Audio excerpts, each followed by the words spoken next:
What's good, you guys? You know who it is, man. It's your boy, Mr. Relentless Lex, and I'm back like I never left this mother. Yes, Sirski. All right, so we're back with the Truth Is podcast. The link to this video will be in the description below. Now, it says, did this cancel the show for revealing? Did they cancel this show for revealing too much?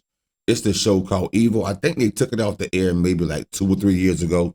Now they're bringing it back. Bro, this is crazy. You can tell by the first clip that this is going to be crazy.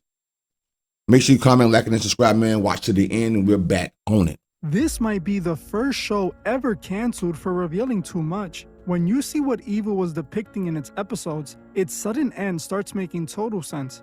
The series was about the 60 demonic ruling families and how they control the world. What it said about CERN, TikTok, what the hell is Amazon, that? and many other things likely went too far and made the show a target. Today we're breaking down everything the show tried to tell us to see if it has anything to do with its cancellation. By the end of this video, you will be surprised they ever let this show on air in the first place. Evil was randomly canceled in 2024 for no apparent reason. The creators, Robert and Michelle King, fully intended to make at least a 5th season, and the sudden cancellation of the 4th season came. Hold on, first of all, I don't really remember this show.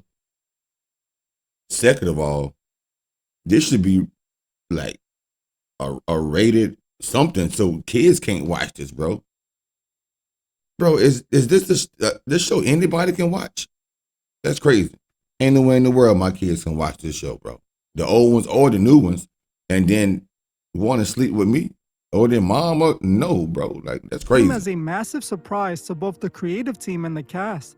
From its first episode to its sudden finale, Evil was one of the highest rated television shows on air. The series has a 96% on Rotten Tomatoes, and even more impressive, Season 3 and Season 4 both achieved a perfect 100% score from critics. What? The ratings and critical reception 100%. for Evil were exceptionally good, which is exactly why its cancellation made no sense at all. So why did they cancel it?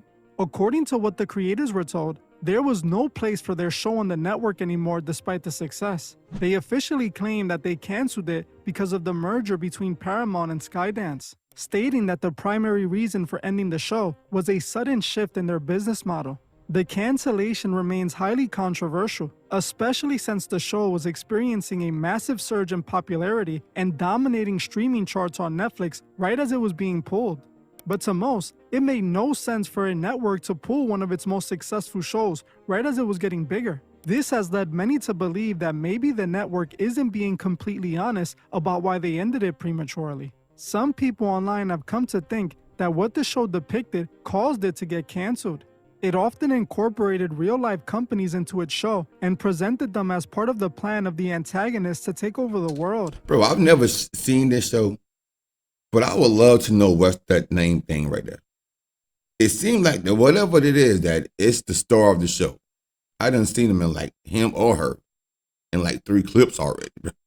If anybody got the name to this thing off the show, bro, comment in the comment section. Let's look at Evil That's and crazy. analyze some of the episodes people believe might Got have the black caused man it as to the get pastor. canceled.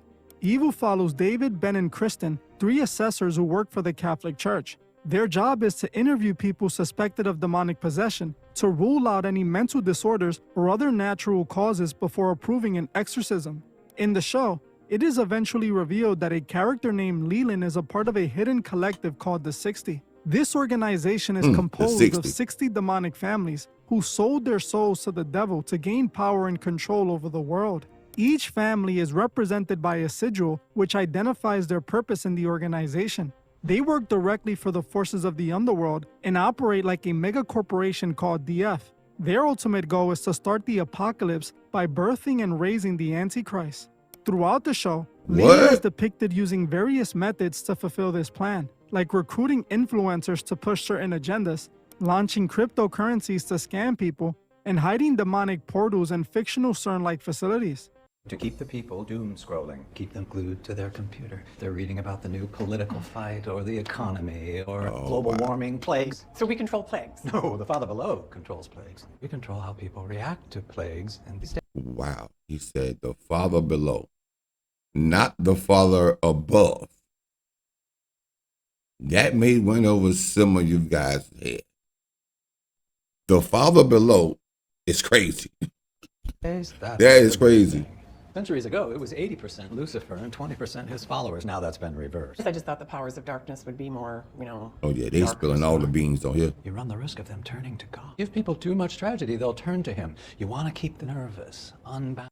Essentially, What? the entire show was about a fictional secret society working to build a new world under their rule. It presented this organization like just another mega corporation. But what unfolds in these episodes is why many believe the show was ultimately cancelled. One of those moments that sparked this idea was the show's depiction of the goo. Beginning in season 2, a major storyline heavily satirized the concept of using fluids from humans for youth and demonic power. The character Cheryl is invited to join the 60. Upon joining, she receives an IV of the goo, which physically de-ages her and grants her the ability to see into the demonic realm. Later episodes reveal Leland extracting this substance directly from a captive man in his home.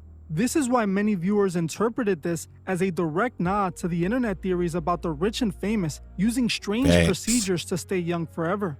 This was Facts. one of They the do most say that. intense plot lines, and some people felt it was shining a light on this concept.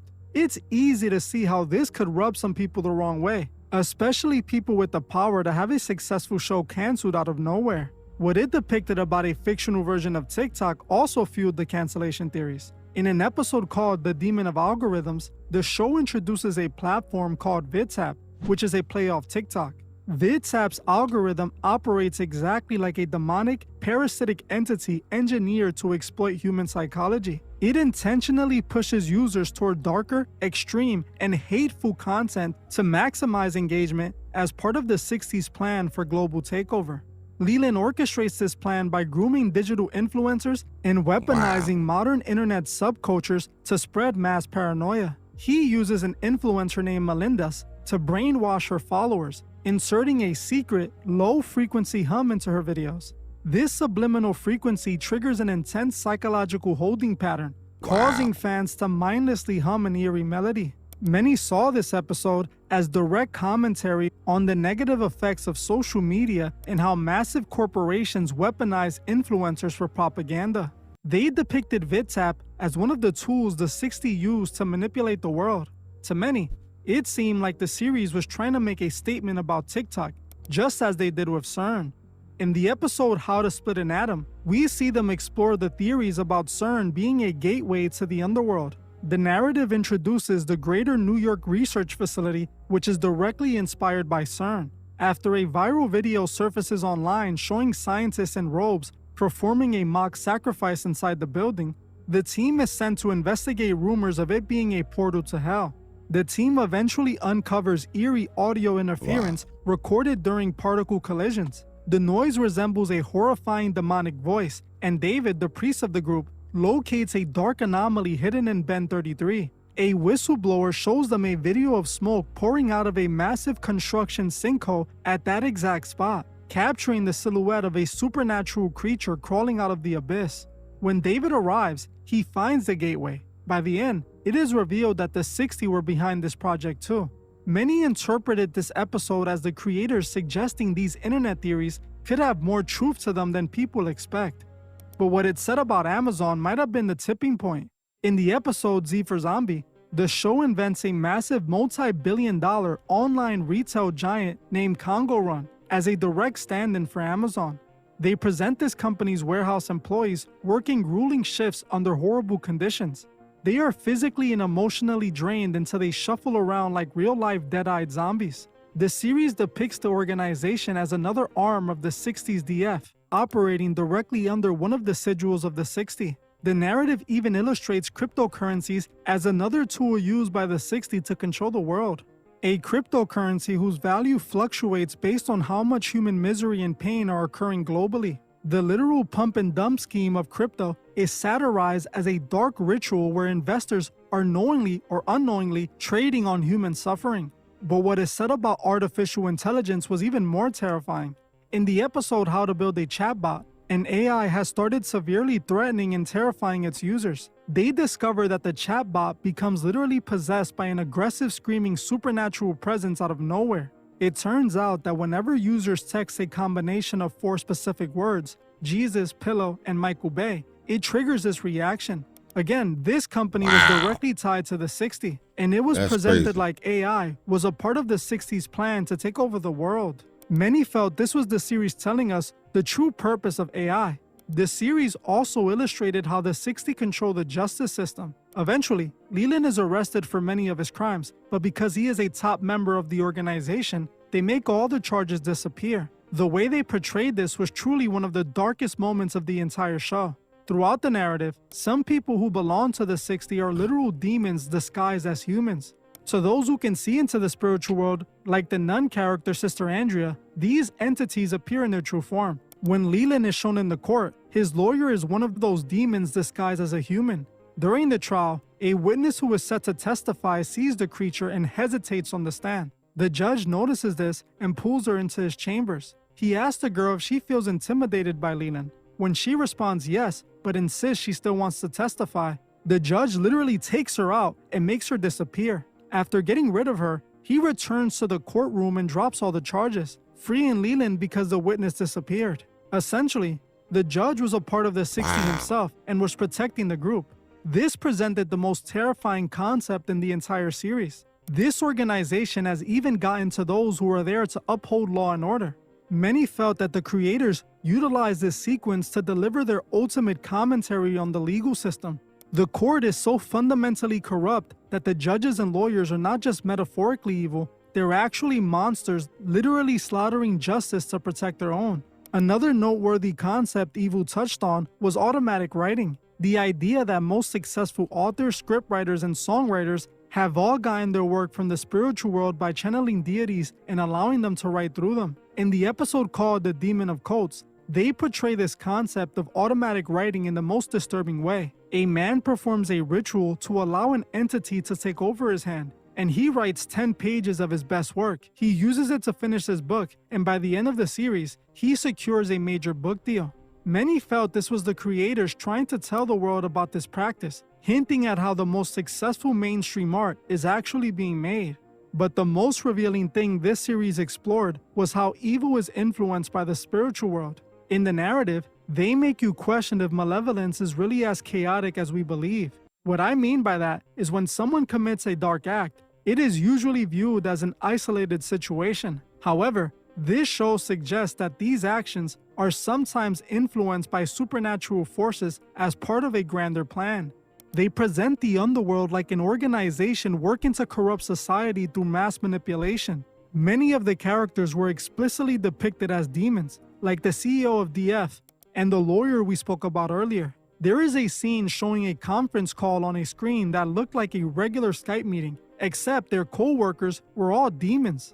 Individuals like Leland and Sister All Andrea demons? could It's crazy, see these bro. entities literally attaching themselves to humans. That's what made this show so special. The creators were not afraid to explore ideas that most of the industry shies away from, as most networks refuse to touch on any of these topics. This is why, to many, the series randomly being cancelled was not because of a merger or shift in the company. To them, it was because it revealed way too much and likely made some powerful people angry. When you present fictional versions of some of the most powerful companies as being run by literal demons and part of a grander plan to control the world, you might have some issues for your production, especially when you also illustrate a fictional justice system that is fundamentally corrupt and evil. This series touched on Thanks. everything, and that courtroom scene had to be one of its darkest moments. It instantly reminded me of the movie The Devil's Advocate, which was literally about a lawyer who gets hired to work for the most elite law firm in the country. He eventually finds out that the firm is run by the devil himself. They featured a similar scene where a man uses voodoo to beat his case, and the devil helps him get off. I literally just covered that movie, and if you want to know what it reveals about how they come for you, watch this video right now. And if you want to further support the channel, consider becoming a Patreon member. Man, that's crazy, bro. That goes to show you right there, bro. If this video didn't give you a lot of insight on how this world is ran by these companies and the people are for fame, bro. People would do anything for fame and money. Money is the root of all evil. That's what they said in the Bible. But at the same token, I think it's only evil if you're using it wrong. Like if you had money and you put money on like murder for hire or something, that's crazy. Now you're using money for evil. But I don't think just having money is just will make you this evil. But these companies, man, like especially like this show right here, Evil, it has showed a lot. Now I don't know if you guys have caught this, but think about the new AI thing and about how people is using AI to make videos, make them seem like they in movies, especially on social media. I've seen people pages, bro, on social media of them AI and pictures themselves in different places, maybe places they've never been, or maybe places they wish to go one day. They might take a picture of them sitting on the couch at home, and AI can put them on top of a horse in the middle of a desert, wrapped up in diamond and glistening jewelry or something, half naked or something. Beautiful, beautiful. But that's the power of the social media and AI and the chat GPT. It is crazy nowadays, bro. So we have to stay aware of these things, man. This is some great information, you guys. Make sure you guys comment, liking, and subscribing, like I said before in the beginning of the video. And until next time, peace and love.